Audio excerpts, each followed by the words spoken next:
What do you think of Rubio being like, oh, dinner? I wasn't invited to that dinner. I don't know anything about that dinner. He's like pissed he didn't get the invite. Social calendar, yeah. No, I mean, that's the only real answer that he can give to the question. It's entirely possible it's true. I mean, I don't think Marco Rubio is trying to keep Donald Trump's schedule. He's probably not following crypto news that closely, although at some point it does have overlap with the Secretary of State's responsibilities, but it's obviously the biggest handicap. I think it's the biggest handicap in the future of like right-wing populism, which has been infiltrated and compromised by the tech community, who is eager to, some of them are true believing libertarians of this like libertarian populism, that's relevant to crypto world, but that's rosy, that's looking at it through rose-colored lenses. There are a lot of people who are just sort of people getting absolutely loaded off of crypto and using it to, wield even more influence over global politics. So Rubio in particular, doesn't really want to get into that because he's one of the figureheads, one of the like thought leaders in the world of MAGA populism.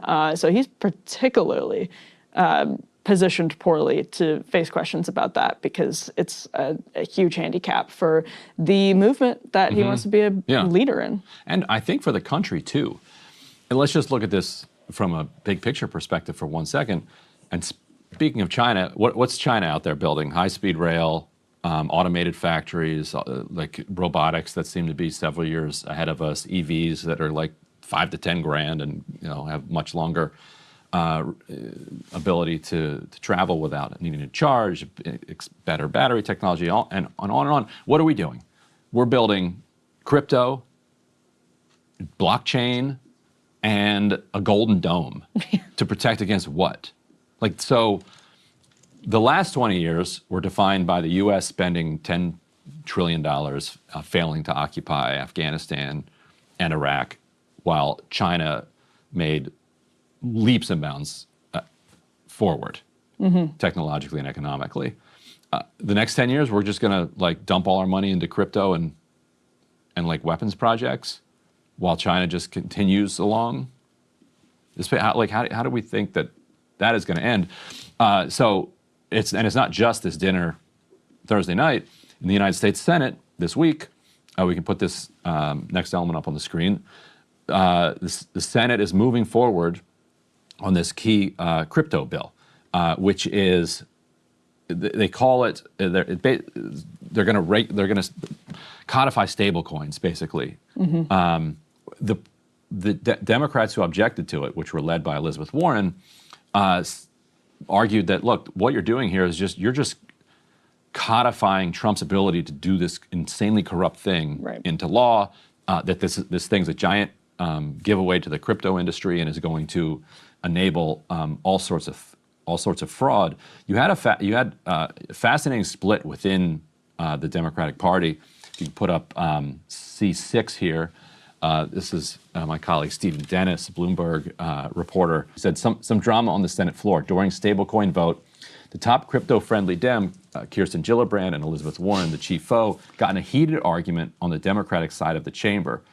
A third of the Democrats ended up siding with Gillibrand, 2/3 with Warren. The crypto folks were watching this. You can put up C7 and put up a bunch of kind of stills. You could see on C-SPAN.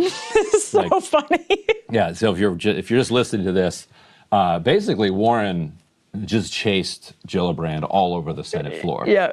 Just kind of berating her for this bill. Like, what are you doing? Like, what in this moment in time, with this insane amount of corruption washing.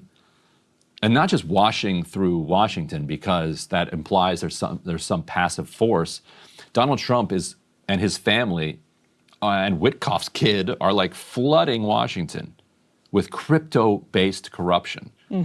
And Gillibrand and a third of the Democrats are going to team up with Republicans to basically rubber stamp that and be like, that's cool. That's cool. Now, if we put the earlier element that I put up from Warren, this is Stephen Dennis, the Bloomberg reporter, saying that Warren's not against, any crypto regulation. Obviously, she's she wants to regulate it practically out of existence. Yeah.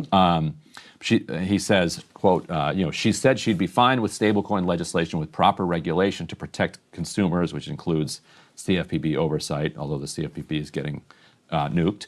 A ban on presidents profiting off their own coins while in office. That seems like a reasonable piece of legislation. Yep. Protection against systemic risks from a failed token. In other words, you have a scam token that pulls in so much money that it takes down counterparties with it, and we get a financial crisis because of this stuff.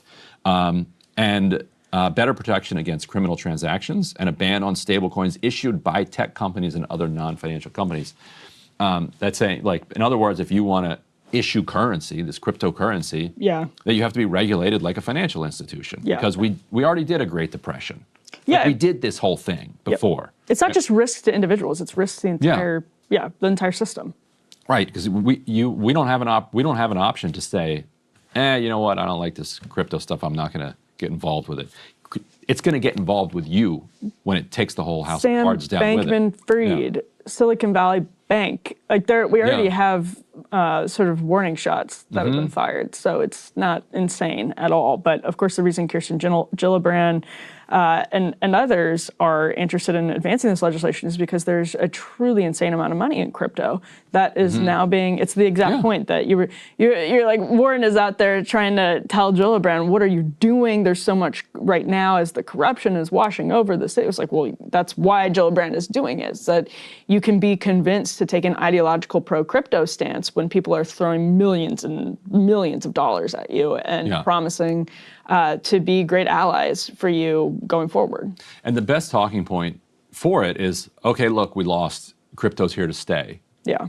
Which is kind of terrible talking point if you ask me, because it sounds rather weak to just give up like that, because you're the United States of America. You can do big things. Yeah. But okay, let's pretend you can't. Say blockchain is here to stay. Blockchain is an amazing technology. Like, come on, you serious? Really? Blockchain? Come on, man. We don't need to debate blockchain. Whatever. Anyway, good luck to us. Yeah, exactly. That's the only place that we can leave it. Hey, if you liked that video, don't forget to hit the like button and subscribe to Breaking Points. If you want to see the rest of Counterpoints, go to breakingpoints.com to become a premium member and get the full uncut show every morning in your inbox and on Spotify.